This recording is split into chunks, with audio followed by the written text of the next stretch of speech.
Ding, always a pleasure to see you, man. You're a dear pal. Your haircut looks incredible, and we need to go to shop for some expensive clothes pretty soon again. Let's go shop for expensive clothes soon. Absolutely. We'll bring this guy. He knows a thing or two about fashion. We'll get a camera on. Yeah, great.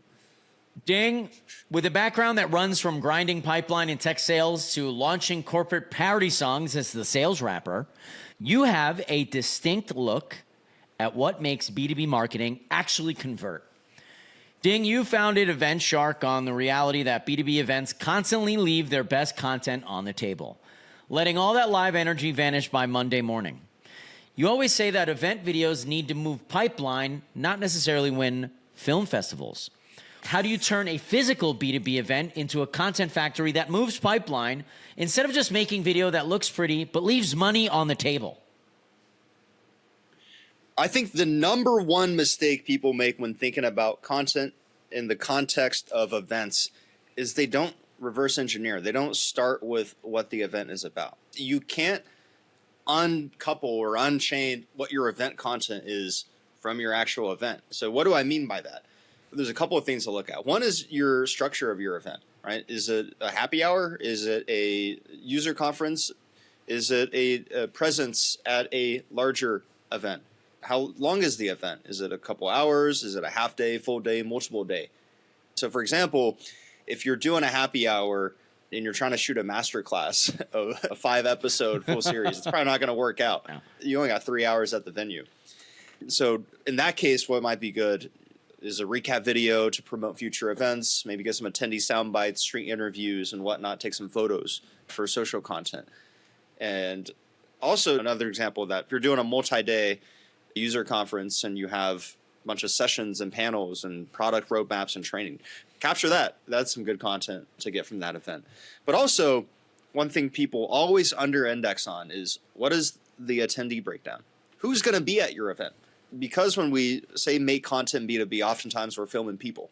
So if you break down who's attending your event, do you have subject matter experts there? Founders, executives there? Are customers, prospects there?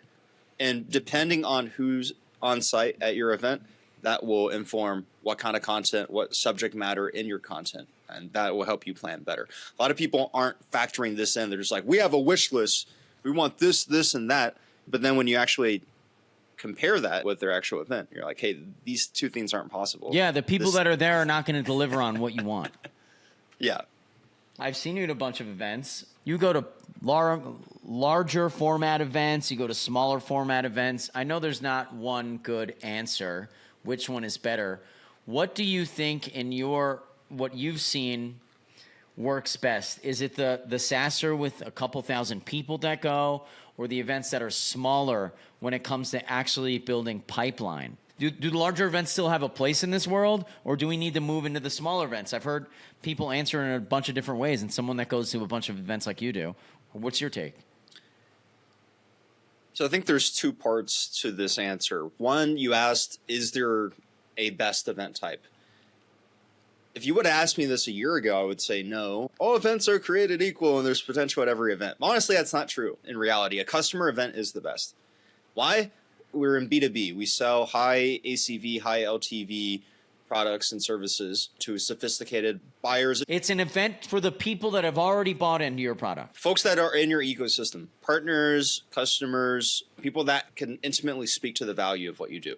There's this perception, B2B is lagging behind B2C. Oh, we're a couple years behind B2C. And that's a very dangerous mindset, because what it does is that automatically assumes that what B2C is doing is right and it's the future, which is not necessarily true across all B2B applications. It is a very different psychological undertaking to sell a fidget toy to a kid, or sell virtual game currency to versus a kid, or a sell CRM gambling with a $10,000 a month price tag. Yeah, and especially now we're in this era where, okay, we were historically in tech, we're doing seat-based SaaS pricing. Now we're moving to usage-based, headless, agentic pricing. So the actual value of why we should give a fuck, why we should go through the painful process of change management, onboarding, implementing a new, not just a tool, but a new way of doing things at a company. That is the issue. Is the juice worth the squeeze? And then that's where you need content and credibility content from folks that are already seeing value. A lot of people are like, oh, let's brand this. We need to go viral on LinkedIn that. We got to earn proof media. Is even more important. It's like, oh, yeah, look at what Ramp's doing. They got Brian Baumgartner and they're doing these stunts. Right. It's like, Cool, you're not man. Ramp. They're Ramp. They're Ramp. Everyone knows what Ramp does. They're a mature brand, right? And then I see folks that, whether it's a newer brand or a newer product category or a new way of understanding how a solution works, because we've been trained, or there's this messaging in B2B like, oh, we got to go towards B2C, creator economy, this, all of that. We lost the fundamentals. You look at the entire customer journey and the funnel. People want to do these campaigns. They're like, oh, we got to get awareness. People are blasting money at paid.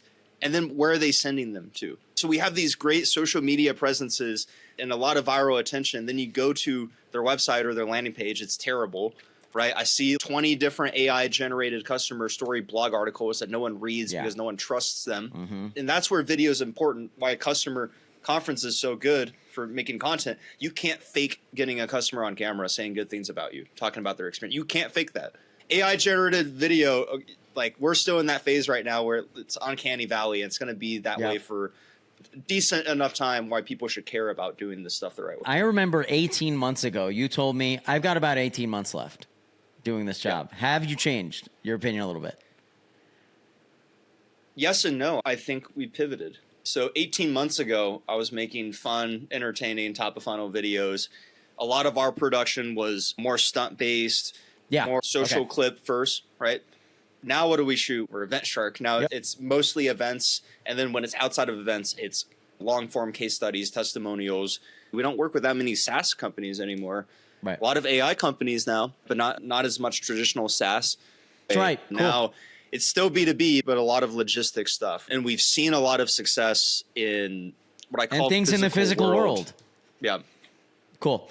I'm really glad because I remember you saying that you had 18 months before you would become obsolete and move to China and get married to someone there. So I'm glad that you're still here. You still on the roadmap, but okay, it's still on the roadmap. I got a little more runway. We pushed it back into Q4 of 2028. Thank you so much for that answer, Zheng. Zheng, obviously you attend a massive number of B2B SaaS conferences every year and see the good, the bad, and the overproduced. Give me the truth. What actually makes an event work for buyers and sponsors? And what are companies still doing that just puts people to sleep? Events are tough because there's two questions you need to answer, or there's two problems you need to solve for, and the solutions to each may be opposing each other. You need to set your event up so people actually want to show up, and people actually do show up. What is dead is the super air-conditioned, fluorescent lighting conference ballroom events. Yeah, in San Mateo. Welcome to the mecca of cybersecurity in Round Rock, Texas, right? Okay, so those are out. Those are good. If you're in like the first 3 to 5 years of your career and you just need to go network and meet people, yeah, you need to I go think take that's the fine. swings. Yeah. But most people of a certain senior, it's funny because those are the folks with buying decision-making power. They've been to a bunch of those. They built their career off of doing that. In big 2026, no one gives a fuck, unfortunately. But that's the one thing. You got to have an event that actually entices people to go. Problem with that is you also need your event to actually drive value. The problem when you go too much on the fun side is then it turns into like a President's Club trip. There's a difference between a President's Club trip and an SKO, right? President's Club is a reward. You're going to have fun. You know, we might do an SKO is award all right. ceremony. This is to kick off the part where you got to put the work SKO in. is like, yeah, here's your comp plan for the year. Here's our new products. Here's our new implementation partners and all of that. And you're walking away with something that actually has some kind of business value. When you over-index on the fun, it's tough. But then if you're only doing business, no one wants to come. So it's kind of a catch-22 there. And that's why events are so hard. And I think the companies that are winning are finding that good balance in the middle. What's one that you went to recently that you're like, wow? Yeah, I think the one that took the industry by storm last year, Highline, User Evidence, they're running it back. And what I really love about that event was they did in Jackson Hole, Wyoming. Like one of the most beautiful spots I've ever been to it for a B2B event. We're used to the New York, SF, Dallas, right? And Which is even still great. You could have a great event experience in those cities, but Jackson Hole is like high on the list of destinations that people want to go to, right? That's a bucket list. Okay. So just by setting your location, they can focus on the business value piece of it with more intention because you already sold people on where you're going. And of course, they do a good job with the excursions and the activities, curated discussions as part of an activity. Like there's a self-selection, like a choice aspect to it. So I like that. I think the other thing of what makes a good event is just a strong community and a curation. Like there are clients. Out of the people, the customers, the companies that you work with, who is one that more people should know about or that you had a really good experience at? Yeah, I think Exit 5, right? I could not show enough love to Exit 5. Shout out my boy Dave. What makes Drive so good? Like Vermont is beautiful, right? They do it in the fall. You see the beautiful, the leaves changing color, the crisp air of New England, right? And all that's nice. All that's great, right? And the learnings and the content is good. They do a really good job of choosing their speakers, and they have workshops this year, making it more hands-on. But what really separates Drive for me versus a lot of other events is the quality of community there. Because a lot of events you go to, all right, it's a random hodgepodge. It's a hodgepodge of different folks that might not know each other. They're only in that room together because they're customers or they're partners of a company, and there's some value from making those relationships. But Exit 5 is like a true community. You go there and it's like you're going to camp and you know all these folks, and they're all like cool people, valuable people, smart people doing amazing stuff in marketing. There's a built-in kind of friendship, there's a camaraderie. Good times, camaraderie layer to it, right? That elevates everything else too, like both the experiential side and the business value side. Yeah. When you actually like the people you're there with. Exactly. The whole underrated. No one talks about that. It's like that you have to like the people. Yeah, and if you're stuck there with people you don't like or you don't know, like that's gonna affect your experience. You have to build a community first around people that like each other before you actually say, let's get them together and throw an event. Yeah. I like that. I will push back on that as a blanket thing because that stuff takes time, right? That takes investment. Like Exit 5, they've been around for a minute. Dave's certainly leading the industry for a while. They have that advantage. I don't want someone to watch this and be like, oh, no, we don't have that in place. Like, we can't do events or we shouldn't do events. It's like, no, they can't doing events is one way to build that, too. And that's something that compounds over time. And you get more benefit on year 3 of doing that than you do in month 1. When you were talking about kind of the communities, is Exit 5 a community that you hang out in? What is one other than Exit 5 that you find yourself in a community full of people that you actually like? If you have one at all. I have 2, I'd say that make a big impact. So one is the Austin Weekend basketball crew. It's just some random people. We started playing pickup hoops outdoor, and we did it in the summer when it was super hot. But what's beautiful about that was that just grew organically. It was just like, hey, we had a like-minded shared interest. All right, we want to put some shots up, work on some moves. And I want to do that with wiffle ball. Wiffle ball? Dude, I'm down. I'm serious. Put a date on the calendar. I'm there. It's still a lot of fun. But what was cool about that is it grew organically. So at first it was myself, Rahul, one of my college buddies that was living in Austin at the time, and Jake. Like, oh, we want to play some basketball. Let's just go shoot around. And then we hit up some of our buddies. Hey, you guys want to pull up? It just kind of grew. Now it's a group chat of like 20-something guys. I haven't gone in 3-4 weeks, but the chat's popping. And I've met a lot of cool people through that. So that's in person. In person makes things easy. And I encourage any viewer out there, if you can find something, and Exit 5 does a good job too. They have local chapter meetups in a lot of their major metro hubs. Coming out of COVID, everyone was like, oh, yeah, the virtual happy hours. People were doing the Zoom circuit. But in person is just on another level. It's a little more organic in terms of how that network, that spider web, if you will, of connections can grow. I've met people through basketball that have nothing to do with B2B tech and whatnot. There's some physical therapists. I've met lawyers through that group.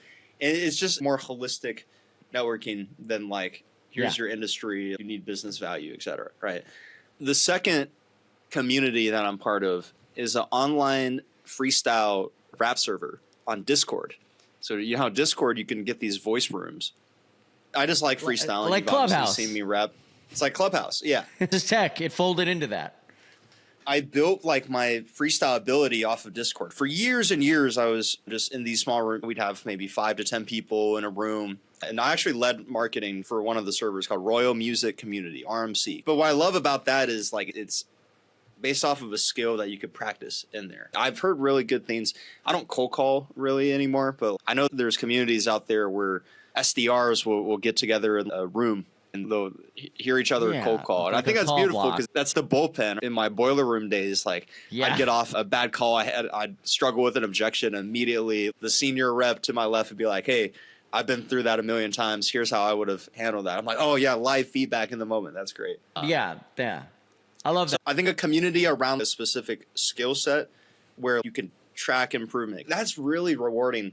Whether it's yourself or someone in that community. Or helping someone progress in it as well, yeah. Yeah. It's beautiful. It just is a role. Who is someone out there that really influences the work that you do or that you think more people should know about? My biggest influence is Drake. Yeah, I don't know how that pertains to LinkedIn, but musically, that's my biggest influence. Here's 3 things that B2B sales can learn from Aubrey Graham.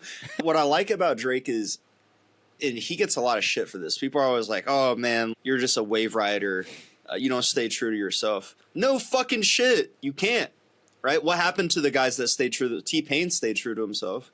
Where's T-Pain? You stopped hearing about him. Right? T.I. stayed true to himself. Where's T.I.? He dropped an album, Crickets. And that's the unfortunate thing of this is a game, man. We play a game. Attention is scarce and it's fleeting. And there's way more noise than ever. And unfortunately, you have to play the game. I always see people complain about LinkedIn and algo and whatnot. And they refuse to play the game. They're like, oh, I don't want to like leave comments on influencers' comments to hopefully get a comment back so they can help me in that algo. Oh, I don't want to write choppy copy. I think it's cringe. Oh, I don't want to post selfies. It's like, dude, people do this stuff because it works. And what worked 2 years ago isn't what's working now. If you're not playing the game trying to stay on top of that, you lose the right to complain. With LinkedIn, same thing with B2B attention is like the trends go.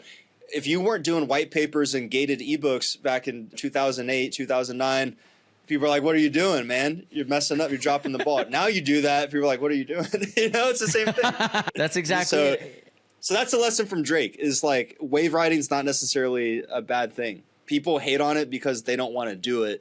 And it's a crabs in the bucket mentality. But like you look at anyone that's had sustained success, you could have easily been like, oh, I don't like this short form media content, or it wasn't a thing during my day.